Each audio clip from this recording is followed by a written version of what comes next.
tantangannya saat ini kuantitatif dan juga kualitatif ya. Ini mungkin juga harus dijawab oleh Pertamina melalui strategi-strategi yang dilakukan. Ada tadi balik lagi ya dari sektor migas, begitu dari hulu ke hilir, kemudian juga pengembangan energi baru terbarukan, langkah-langkah transisi juga sebetulnya sudah dilakukan begitu dengan Pertamina, dengan biofuel, dengan bioaftur dan lain sebagainya begitu ya. Nah, bagaimana akhirnya seluruh landscape energi ini diterjemahkan oleh Pertamina melalui teknologi, melalui inovasi, melalui strategi-strategi ke depannya begitu Pak Oki? Makasih. Jadi pertanyaan pertama, bagaimana mencapai pertumbuhan ekonomi 8%?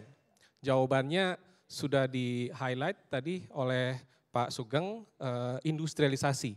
Rujukannya apa? Rujukannya adalah Singapura tahun 1970 sampai 80. Jadi mereka pertumbuhan ekonomi 8% itu bisa mereka capai dengan industrialisasi. Rujukan terakhir India. Jadi India, teman kita di Global South, itu bisa mencapai angka itu dengan industrialisasi. Nah, kemudian industrialisasi di bidang apa?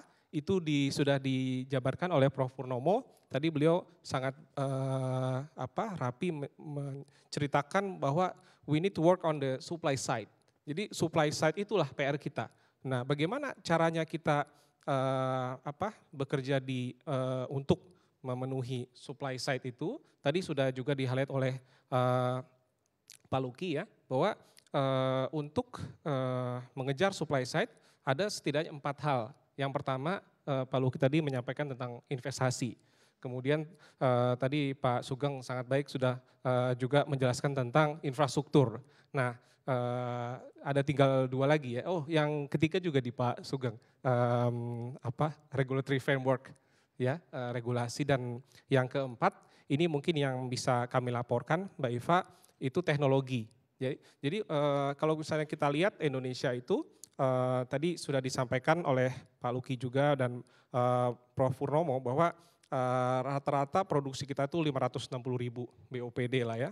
Sementara kilang kita saat ini kapasitas terpasang 1 juta BOPD, barrel oil per day. Jadi ada sekitar 300 sampai 400 ribu yang harus kita kejar di hulu. Bagaimana mengejarnya? Itulah yang kita sedang upayakan dengan beberapa inisiatif. Untuk mengurangi declining rate, kita baru saja mendapatkan chemicals untuk rokan ya, surfaktan, yang mudah-mudahan nanti bisa tuh membantu kita untuk mengeluarkan remaining.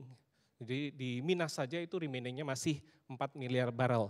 Kemudian kami juga ada good news ya untuk kita bersama bahwa inisiatif kita di unconventional MNK itu berbuah manis, itu ada potensi yang sangat-sangat besar. Tinggal bagaimana kita membuat ekosistem di unconventional. Seperti di Amerika ada 50 vendor dan semuanya bersaing memberikan harga terbaik. Jadi kalau misalnya kita bisa mendapatkan cost per well seperti di Permian Basin, itu kita akan seperti Amerika. Jadi bisa swasembada energi. Kemudian chemical EOR, unconventional, dan juga banyak lagi ya. Kami misalnya kita cuplik organic deposit removal. Jadi untuk membersihkan sumur yang ngeplak, itu kita juga sukses beberapa kali lapangan Jati Barang, produksi naik 200%. Jadi di hulu itu beberapa inisiatif.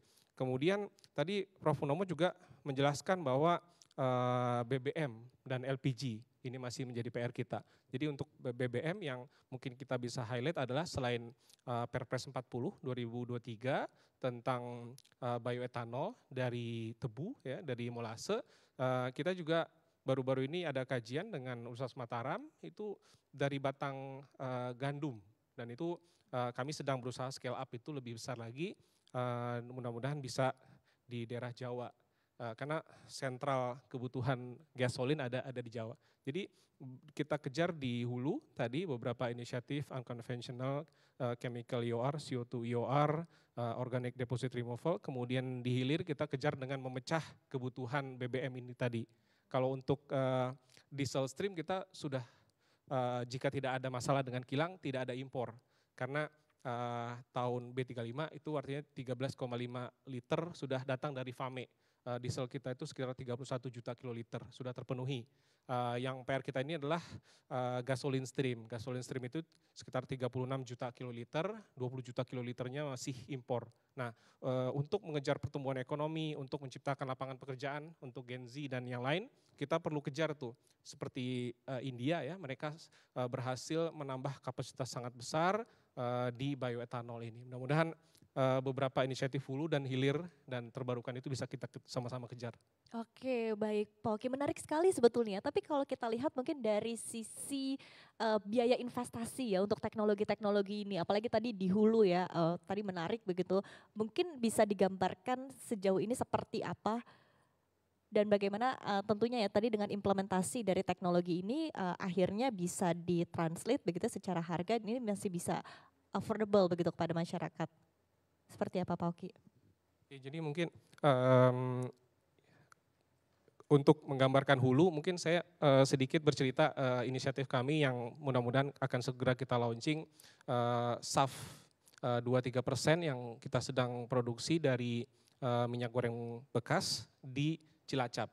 Ya, jadi ada supply, ada kemudian nanti produknya.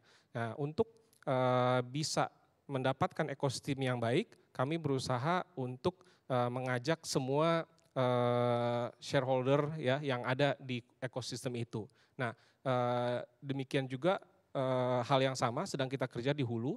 Jadi misalnya untuk chemical EOR itu yang saat ini sedang kita kejar habis-habisan adalah bagaimana agar chemicals yang dibutuhkan untuk produksi chemical EOR itu ada di Indonesia. Karena dengan demikian kita bisa mengontrol supply, kita bisa mengontrol harga. Ini tidak terlalu besar capex-nya.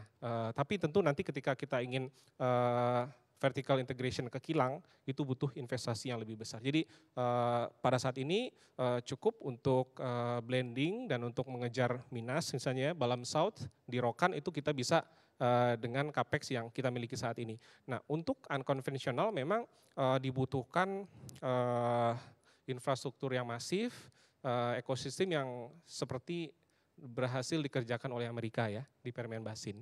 Jadi kita perlu mengundang banyak investor, baik itu rig owner, kemudian semua service company ada di situ sedemikian rupa ketika kita membuat plan of development harganya bisa bersaing lah begitu ya dengan sekitar 50 vendor yang ada di Permian Basin. Oke.